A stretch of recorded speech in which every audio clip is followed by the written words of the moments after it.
ओं नमो भगवते वासुदेवाय। नारायणं नमस्कृतं नरं चैव नरोत्तमं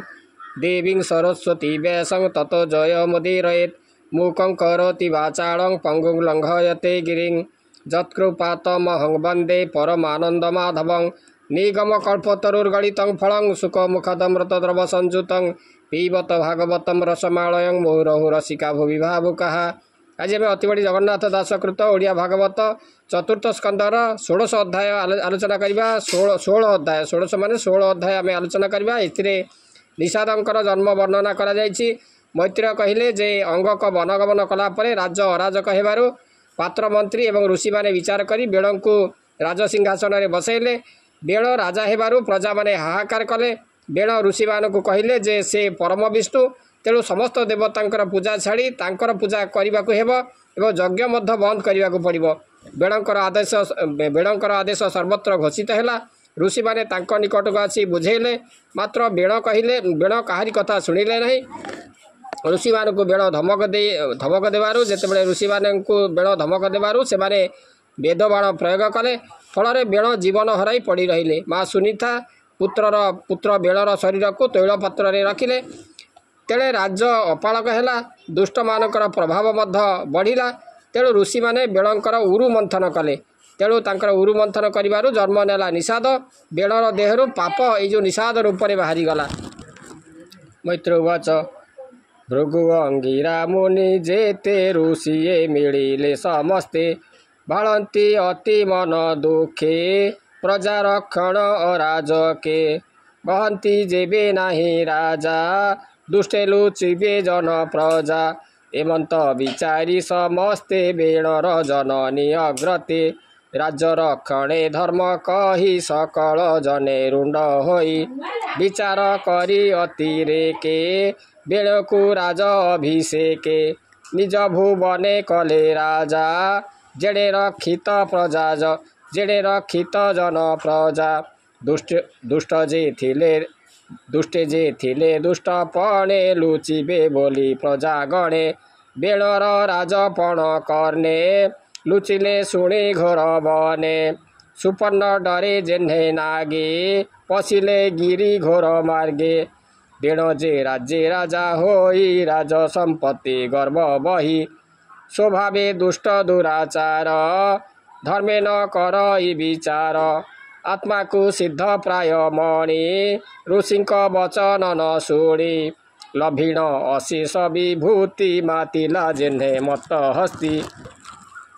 कांचन रथे विजय करी बुलंते कंपे वसुंधरी नित्य से विप्रंकु अणाई कहई मने तो सबहि शुण हे विप्रे मोर बाणी मुझे जगते नृपमणि मोहर वचन तुम्भर स्वभावे पाली बाबे भार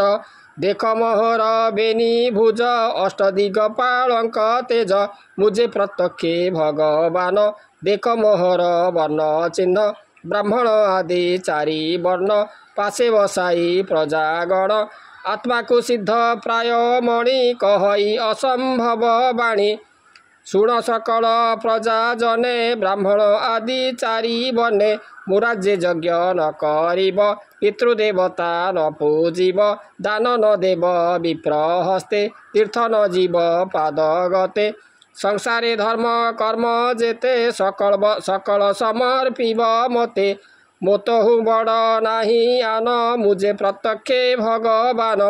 मो नाम जपुथिब तुंडे मते पूजिब अग्निकुंडे जे मोर वाक्य न करिब मो राज्य दंडे हे नथिब जीवन नासी बिताहार सर्वसंपद करी चूर एमंतपुर ग्राम देशे हस्तिर कंधे भेरी घोषे घोषणा देला सर्वदेशे शुणी सकल जन त्रासे बेणर वाक्य शिरे कले सकल धर्म उपेक्षिले जपन्ति तार नाम नित्य भये खटन्ति पाद गते एमंते राजा दुष्टपण देखि भाळन्ति मुनिगण कहन्ति एकु आरे चाहे एमंत शुणेला त नाही भूमि रे जेते राजा थिले एमंत केबा प्रकाशिले यज्ञ न कले मेघ यज्ञ न कले मेघ नाही पुष्टि न कले अन्न नाही ए पंचयज्ञ क्रिया लोपे अधर्मे त्रिभुवन कंपे ए घोर संकट पड़िला उभय लोक नाश गला आंभे एहाकु राजा कलु सर्प को क्षीर पियाइलु से जेबे बढ़े अति घोरे क्षीरदातार प्राण हरे आंभे न बुझी कर्म कलु बेण को राजा पण देलु सर्प को देलु क्षीर ग्रास आंभे होइलु एबे नाश शुनि था गर्भरु संभूत स्वभावे जम सुता सुत आंभे एहार पासे जीवा धर्म वचन बुझाइबा ए जेबे बोल न करिब अधर्म भावे ए मरिब एते विचारी विप्र जने मिले बेण सन्निधाने कल्याण करी वेदनादे बोधिले साम गान बादे हेनुपनाथ शुण धीरे जहाँ कहबू तो छामुरे जेड़े होइब तोर लाभ जगते जस कीर्ति थिब मन वचन देह गते जे प्राणी थांती जन हिते एबे लोक से जीलंती न कले जीवंते मरंती प्रजा ए धर्म आचरिले नृप संपद बढ़े भले से धर्म जेबे नाश जाए नृप संपद आउ काहे प्रजा को निश्चिंत जे करे चोरजादी सर्व भय हरे से राजा इह पर लोके आनंद मने रहे सुखे जे राज्य राज्य पर देशे विष्णु को पूजंती हरसे से राजा यज्ञ पूजा पाई विष्णु संतोषे दया बहे राजा परजा सुख बहे ए धर्मचारी वेद कहे विष्णुर पाद पद्म तले खटंती सर्वदिग पाड़े से सर्वयज्ञमय हरि मनु देवता आदि करी से हरि यज्ञ हेले तोष संसारे रही बतो जस सर्वदेवता तार देहे बसंती सर्वलोम प्राये से सर्वदेवमय हरि तांक चरण पूजा करी लभिबु सर्व शुभ भले आंभर धर्म वाक्य कले बेणुवाच शुणी ऋषिंक बोल शुणी कने राजा बोलई कोप मने तुम्भे समस्ते मूर्ख अट अधर्म धर्म बोली खट मुटे अन्न दत्ता सामी मते न पूज मूढ़गामी नृप स्वरूप ईश मोहि मते न पूज आज्ञा बही ए अपराधे इह लोके सुख न मिले अन्न लोके यज्ञ पुरुष के अटई मो बिनु अन्न केही नाहे देख नृपति ए शरीरे देवे बसंती अधिकारे विष्णु विरंची महेश्वर इंद्र पवन दिवाकर जमराजन धर्मदाता शोभधरणी भस्मकर्ता इंद्र वरुण आदि जेते सर्वे बसंती नृपगात्रे जीवर साप देंती लोके रूप शरीर एके एके एदे महिमा न जाने अधर्म धर्म परिमाणे एणु तुम्भर कर्म जेते से धर्मे पूजा कर मते मोहर अंगे बंदी कर ए धर्म सो कर्म तुम्भर सुयज्ञ भोग मोर देही मोतहु अन्न देव नाही एमंत विपरीत मति भजिला पाषांडंक गति मुनिक अनुरोध बाणी निश्चय न कला नृपमणि स्वभावे दुष्ट अनर्गल आत्मा को कला अमंगल एमंत मुनिक वचने अवज्ञा कला दिने दिने आत्मा पंडित मान करे मुनिक वचन न धरे मुनि दिने दिने आसी धर्म कहती पासे बसी केबे हे न कला वचन मुनि को कला अपमान ताहार अधर्म विश्वासे मुनि बोलती जे रोसे बोलती एको आरे चाही यह जीवने कार्य नाही इहार अधर्म आचारे प्रजाए नासिले संसारे असाधु व्रत एहा देही नृप आसने भोग काही जे राजा लाज दूर करी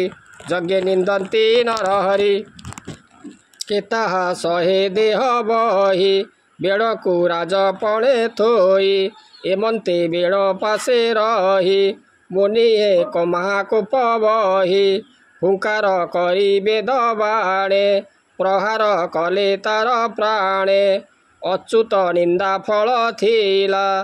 तखणे देहु प्राण गला बेण कुमारी मुनि जने गले जे जहार भुवने सुनिथा पुत्रर मरण देखि करई विचारण अवश्य एहार शरीरे पुत्र पूजिले संसारे होइबे प्रजा जने सुखी एते विचारी अश्रुमुखी तैल द्रोणी मध्य थोई